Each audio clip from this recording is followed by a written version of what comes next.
Hi, I'm Dr. Broussard with the Waggin Trained Veterinary Clinic, and in today's segment we're going to discuss cat deworming. My assistant Cole and I have put together a list of questions that we're going to run through to hopefully give you a better understanding of deworming in cats. Cole? Dr. Broussard, what are intestinal parasites? Well, I didn't see that question. Now, what are intestinal parasites? Quite literally are worms. They don't have to be worms, let me rephrase that, but they are parasites that inhabit the intestinal tract of cats. They can range from hookworms, roundworms, tapeworms, whipworms, coccidia, which are protozoan parasites, and probably a few other types that I am not thinking of right at this moment. But it's any kind of a parasite that inhabits the intestinal tract. How do intestinal parasites impact the health and well-being of my cat? I think the most obvious, so if they're living in the intestines, that means they're either attached in the intestines and stealing nutrients from the cat. So the most obvious effect would be weight loss. Maybe that animal won't gain weight or thrive as well as another cat who does not have intestinal worms. Other issues could be with the stool, the consistency of the stool. Oftentimes cats that have intestinal parasites will have softer stool, perhaps even diarrhea, which in turn will lead to weight loss or difficulty gaining weight, those kind of things. What are some signs and symptoms of intestinal parasites in my cat?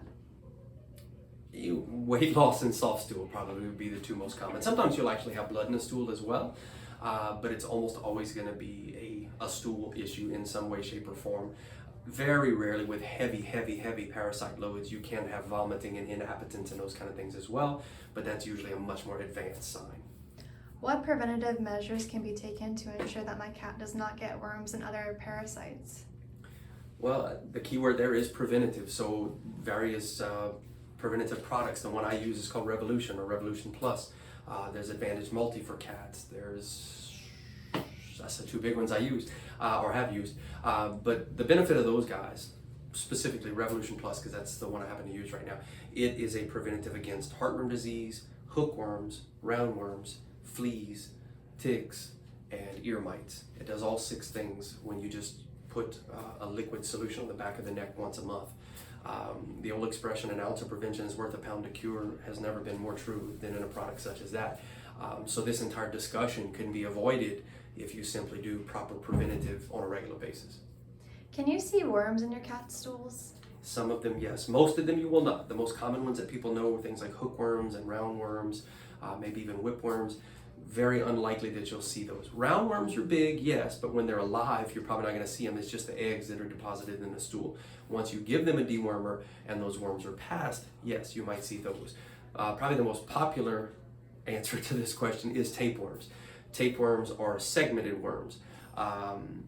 Those segments break off individually. Even when the head of the worm is attached, I know this is nasty, but when the head of the worm is attached to the intestinal lining, the tail of the worm will break off one segment at a time, and those are passed in the stool. So oftentimes those are diagnosed by a phone call or a visit from the client saying they are seeing worms in their cat stool. So yes, you can see some, but not all. It's usually tapes. How will a veterinarian diagnose intestinal parasites in my cat? Tapeworms by the word of the owner, more times than not. Because the eggs themselves are contained in those little segments, and unless one of those busts open, it's very hard for us to diagnose unless there's so many that we see them on the exterior, around the rear end of the cat, or the owner will tell us. The more typical answer to that question is on a fecal flotation examination. So what we do is we take some stool from that particular animal, either brought in by an owner or removed as pleasantly as possible by us. We will set up the stool sample, and if there are worm eggs present, those worm eggs will float to the top of this very dense solution that we use, and then they can be viewed under a microscope that way. What are some possible conditions caused by intestinal parasites, and what are the treatments? Again, I keep going back to weight loss is the biggest thing, because most of the either weight loss in itself or soft stool, diarrhea, which leads to weight loss, are some of the most common reasons that you're going to see. Anemia is another one, because certain types of worms, like hookworms, for example, those do latch onto the intestines and they feed on blood. So if you have enough of those, anemia can certainly be some. Anemia meaning a lack of red blood cells. So you can have that, particularly in kittens. You would have to have an absolute truckload of hookworms in an adult animal to see anemia, but on a kitten, not so much. You're talking about a 1 or 2 pound kitten. It wouldn't take near as many to see that same effect on them. Why is early detection and diagnosis of intestinal parasites so important? Yeah, it's just like any other disease. Honestly, the sooner you can catch it, the more effective you are going to be at treating it, and the more effective you're going to be at treating it before any adverse signs can arise. Again, I'll use the kitten reference, but I mean, if you let a kitten go for several weeks with a heavy parasite load, you may not have a kitten anymore. So the sooner you can get that diagnosed and certainly treated, the better off you're going to be long term. When should my cat see a veterinarian for deworming? We usually start very early, so the first visit, when they see us, first visit, usually between 6 and 8 weeks, we will check a stool sample and deworm accordingly. Even if I see a negative stool sample, I will oftentimes still deworm, that's just me personally, I will oftentimes still deworm them at least once with an appropriate broad spectrum dewormer, because I don't want to trust a piece of stool that's this big in hopes that maybe it's a low worm burden and they're not shedding a lot of worm eggs or anything. I don't want to miss that. So I usually cover them with a dewormer the first time anyway as a precaution.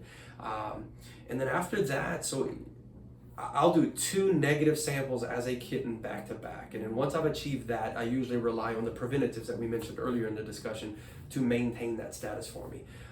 Beyond that, when they come in, at least for their annual checkups, if not biannually, when they come in, we will often recommend a stool sample to ensure that they're still clear.